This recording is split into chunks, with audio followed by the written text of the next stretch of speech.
Hi, this is Cecilia from Tarot by Cecilia, and this is your tarot card of the day for Saturday, August 9th, 2025. The card we have today is the Ten of Swords, and this one is from the Stardust Wanderer Tarot by artist Carol Phillips. First, I want to say full moon blessings. Today we have a very powerful full moon happening at 17 degrees Aquarius. You can hear more about this full moon on my website, my Patreon, and on my YouTube, and it could prove to be an eventful one. This full moon has all of the outer planets heavily involved, and Mars is in on the action as well, currently in Libra and seeking balance in all things. You might have to let the dust settle on this one to see what is really going on. Remember, Mercury is still retrograde and Uranus is stationing.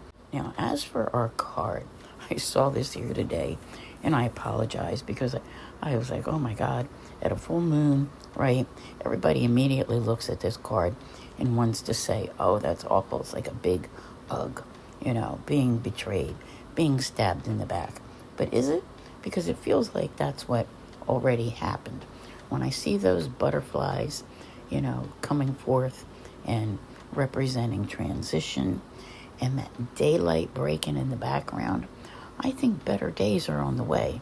Sometimes when not your complete life, but it does happen to people, when things tend to feel like they bottomed out. There's nowhere to go but up.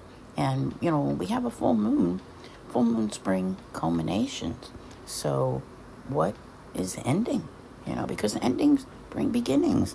Let's think about this. We've got, some really interesting cosmic influences coming up here over the next 6-8 weeks. And I imagine most of you could really use a transition in some area of your life. Something where you can say, okay, I can stand up now. I can work on some kind of a recovery in this area. It might not be an orthodox manner, like the type of thing most people would expect you to do, but you're going to do what works for you. So knowing that the only way to go is up is definitely a good mindset to have. I know so many of you have had that feeling that every time you tried to do something, it felt like the universe kind of smacked you back down again. But it's that breaking just over the horizon there. Something's coming. And believe me, there is a great deal coming. And your life as it is right now is definitely not going to be the same when you fast forward a year from now. I'm telling you, it's going to look much, much different. Keep that in mind. I want to thank you all very much for being here. I'll see you here again tomorrow. And as always, have a great day.